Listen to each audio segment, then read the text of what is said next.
Et on ouvre tout d'abord cette édition avec un petit point météo car il va encore faire froid cette semaine. Moins 3 degrés relevés cette nuit à l'Équin. Des températures maximales qui vont doucement remonter cet après-midi jusqu'à 4 ou 6 degrés par endroit. Mais attention surtout au risque de verglas ce matin sur les routes. Des pluies verglaçantes également pourraient être annoncées par endroit dans le sud de la région. On fera un point complet sur la météo juste après ce journal. Mais déjà, si vous voulez passer un hiver serein sur les routes, pensez à bien préparer votre véhicule. Avec le froid, le risque de neige, de verglas, le montage de pneus hiver est plus que conseillé. Chaque saison, le montage prend à peine 1 heure chez un garagiste. Et ces pneus sont de véritables alliés pour mieux adhérer à la route lorsqu'il fait froid. D'autres recommandations sont à prévoir sur votre véhicule durant l'hiver, notamment pour l'aider à mieux encaisser la nuit froide. Il existe pour cela des forfaits de révision chez les spécialistes. Thibaut Paqui en a rencontré un. La première chose à faire concernant le véhicule, c'est de tester sa batterie. Les batteries qui sont un petit peu faibles, avec le froid, ont tendance à nous lâcher et ça pose des problèmes pour démarrer le matin son véhicule et aller au travail. La seconde chose, c'est s'équiper en fait avec divers produits qui vont vous permettre, si vous voulez, de passer ça un peu plus sereinement. Ça va être du dégivrant pour le pare-brise, du lubrifiant pour les joints de la portière pour pas qu'elle reste collée, du dégivrant pour la serrure. Et puis également le contrôle des niveaux, type le liquide du lave-glace, sur lequel on va passer sur un modèle hiver pour supporter le froid. Le liquide de refroidissement, sur lequel on va contrôler l'antigel pour éviter tout souci. Et c'est ce qui va nous permettre aujourd'hui de pouvoir rouler sereinement durant l'hiver. Autre actualité est dans ce journal, en images, le sport, la Coupe de France de football, car ce week-end on joue les 32e de finale. Plusieurs clubs nordistes sont concernés, mais cette semaine on va particulièrement s'intéresser au club amateur de l'Iris Club de Croix. Les Croisiens jouent d'ordinaire en 4e division, en championnat de France amateur, mais face à Saint-Omer, samedi soir à 19h. Ils auront l'occasion historique d'atteindre les 16e de finale. Parmi ces joueurs amateurs cette semaine, on va s'intéresser aujourd'hui à Gary Marigard, jeune défenseur guyanais arrivé à Croix en 2013. Et tout comme son club, Gary est depuis plusieurs mois en pleine progression. Et il a d'ailleurs récemment été appelé par le sélectionneur de la Guyane pour jouer la Gold Cup, compétition internationale en Amérique du Sud et centrale. Aujourd'hui, il mène de front ses vies professionnelles, familiales et sportives et se dit très bien installé ici dans le Nord. Xavier Silly est allé à sa rencontre, on l'écoute. J'ai 26 ans, donc en France, je pense que c'est un peu difficile. Après, jouer en national, pourquoi pas, mais plus que le national, je pense pas que ça arrivera. Après, bon, je connais pas mon destin, mais je suis pas, je me focalise pas sur ça. Je joue en CFA, c'est déjà pas mal. Et après, je prends les joueurs comme ils viennent.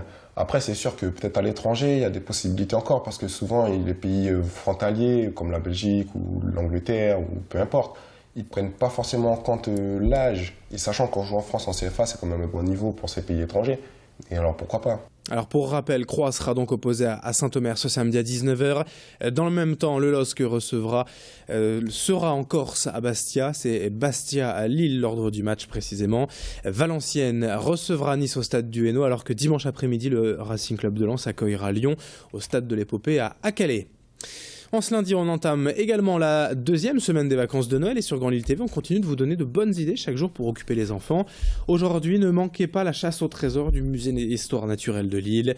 On vous en a déjà parlé la semaine dernière, plusieurs énigmes, des clés à retrouver et un trésor caché au programme. 2 étranges personnages guident les enfants, les aident à résoudre certaines énigmes et de belles surprises sont au programme. Une animation gratuite à partir de 7 ans. Aujourd'hui, au musée d'histoire naturelle de Lille, Thibaut Paqui est allé sur place pour nous faire découvrir cette chasse au trésor.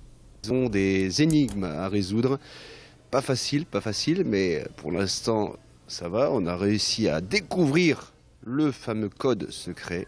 Voilà, parce que c'est le grand professeur du musée qui a disparu et on ne peut plus accéder à ses documents et son ordinateur, donc il faut qu'on trouve le mot de passe surtout, voilà. Ils doivent trouver le mot de passe. Le mot de passe, oui, pour que je puisse annoncer au monde grande découverte sur l'homme néandertal. Voilà. Il faut qu'ils viennent chercher, qu'ils trouvent et qu'ils répondent à l'énigme. On ne va pas faire tout le travail de tout le monde. Moi, je suis débordée, monsieur le directeur. C'est pour ça qu'on a besoin d'aide des enfants. Enfin, une drôle d'image pour terminer avec l'ouverture récemment à Lille d'une animalerie de luxe, rue des Bouchers. Les Fauves Mondains proposent toutes sortes d'accessoires, de vêtements, d'éléments de décoration pour chiens et chats.